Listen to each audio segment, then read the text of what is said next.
मैं तकरीबन पूरे हरियाणा में मैं गया और जो लोगों का रुझान देख रहे हैं उसके तरफ से साफ नज़र आ रहा है कि लोगों का रुझान कांग्रेस के पक्ष में है और उसके हिसाब से मैं कह सकता हूँ उसके आधार पे कि क्लीन स्वीप भी हो सकती है। जिस तरह से किसान आंदोलन हुए, खिलाड़ियों के आंदोलन हुए, क्या ये भी एक मुख्य वजह रही सरकार के खिलाफ? नहीं, किसान का ये है जो इनका वायदा था 2022 तक आमदनी दुगनी करेंगे, आमदनी दुगनी तो करी नहीं, लागत कई गुना बढ़ा दी। तो किसान भी परेशान है, मजदूर भी परेशान है, व्यापारी कर्मचारी सब परेशान है सरकार से, चाहे शहरी हो चाहे ग्रामीण हो। तो इस वास्ते हर वर्ग का, हर 36 बरादरी का रुख कांग्रेस की ओर है। जो सोनीपत से भाजपा के प्रत्याशी हैं सर, भाजपा के प्रत्याशी उन्होंने गड़बड़ी करने के आरोप लगाए हैं, तो फर्जी वोट करने के आरोप लगाए हैं, और उन्होंने कहा कि भीतरी घात हुआ। नहीं, भीतरी घात का तो मैं क्या बता सकता हूँ, उनकी पार्टी का मामला है। लेकिन जहाँ तक फर्जी बात है, ये फर्जी बोगस हो या कोई पोलिंग हो तो ये उस समय पोलिंग एजेंट होते हैं, हर कैंडिडेट होता है, वहाँ एतराज़ होना चाहिए, उसका निवारण होता है। ये मेरे ख्याल में हरियाणा में पहली बार हुआ है जहाँ कोई रिपोल नहीं हुआ पूरे इलेक्शन में, शांतिप्रिय ढंग से हुए। ये हरियाणा के लोगों को मैं हार्दिक मुबारकबाद भी देता हूँ, बधाई भी देता हूँ कि कोई अप्रिय घटना नहीं घटी। नहीं, आमतौर पर चुनाव पे घट जाती है। बड़ा शांतिपूर्ण चुनाव हुआ है और ये काम तो इलेक्शन कमीशन का है, उसको वहाँ कंप्लीट करनी चाहिए। सत्ता पक्ष होते हुए उनकी सरकार प्रदेश में थी, उसके बावजूद सरकार के अलावा इलेक्शन कमीशन का कंट्रोल होता है, इलेक्शन एजेंट होते हैं, वो पोलिंग एजेंट होते हैं। उन्हें कितनों ने ऐतराज़ किया, क्या हुआ कि उसका निवारण इलेक्शन कमीशन करता है, इलेक्शन कमीशन को करना चाहिए। पूर्व मुख्यमंत्री मनोहर लाल खट्टर वो कह रहे कि अधिकारियों ने गड़बड़ की है, उसी को लेकर 4-5 अधिकारी ऐसे भी हैं जिन पर कार्रवाई हुई है, और बड़े स्तर पर जो बदली जो अधिकारियों का ट्रांसफर है वो भी ऐसा है।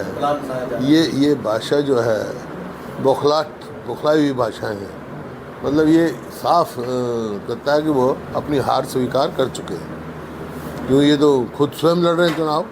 वहाँ कितने पोलिंग एजेंटों का एतराज़ किया उन्होंने, कहाँ किया, किसके यहाँ किया, इलेक्शन कमीशन ने क्या फैसला किया, रिटर्निंग अफसर हैं, उनके कानून है, कायदा है।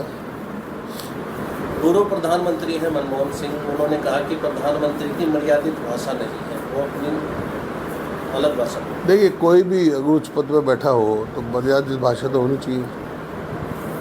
जब से चुनाव शुरू हुए हैं लगभग 75 दिन का समय है और आज 7वें चरण के मतदान के लिए प्रचार समाप्त हो गए। जिस तरह से भारतीय जनता पार्टी ने 400 पार का नारा लगाया था और पीक पे चुनाव जा रहा था, लेकिन आज स्थिति ये है, लोग ये पूछ रहे हैं कि सरकार किसकी बनी थी। नारा तो बहुत आसान है लगाना, यहाँ भी हरियाणा में तो 75 पार लगाया था नारा, क्या हुआ, आधी आई। कह चुका हूँ 400 पार नारा, वो तो सबका प्रेरोगेटिव है, अपनी अपनी पार्टी के उसकी वो है, कुछ भी लगा सकते हैं। लेकिन असलियत ये है कि साउथ में तो साफ है, नॉर्थ में बीजेपी हाफ है, बीजेपी का गिर गया ग्राफ है। सर, जिस तरह से सरकार अल्पमत में आ रही है और चुनाव के बाद में यदि कांग्रेस केंद्र में कांग्रेस आती है तो क्या हरियाणा में भी जो जोड़ तो नहीं, कोई भी हो कि केंद्र में किसी की भी सरकार हो, लेकिन जो कोई भी सरकार, हरियाणा सरकार अल्पमत में है, इसका कोई नैतिकता के आधार पे कोई सरकार में रहने का कोई नहीं आधार है। मॉरल ग्राउंड्स पे इनको तुरंत इस्तीफा दे देना चाहिए या गवर्नर साहब को डिसॉल्व करके दोबारा चुनाव कराना चाहिए। आप मानते हैं कि समय से पहले चुनाव हो सकते हैं विधानसभा के? तो कराने चाहिए, जब माइनॉरिटी गवर्नमेंट चल रही है तो हमने तो मांग की है, चुनाव कराओ। आप तैयार, कांग्रेस तैयार है? हम तैयार हैं।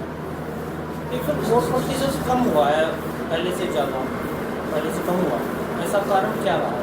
गर्मी भी हो सकती है और भी कोई कारण, तो कोई खास कारण नहीं। सर, जिस तरह से भारतीय जनता पार्टी हमेशा ये कहती थी कि मोदी का मैजिक, तो आप क्या मानते हैं इस चुनाव में वो नहीं चीज़? 4 तारीख को पता लग जाएगा। सर, 4 के बाद में तुरंत कांग्रेस विधानसभा के चुनाव में हम तो ऑलरेडी मांग कर चुके भाई, 4 की क्या बात है। जब ये माइनॉरिटी गवर्नमेंट है, इनकी माइनॉरिटी में है government, they are running government in minority, तो they should, governor should dissolve the house, dissolve कर देना। चुनाव आ गया आपका। कोई नहीं आ जाएगा, ठीक है। सारे उस पर रुकावट थोड़ा ही पड़ा है, तुम पूछे जाओ।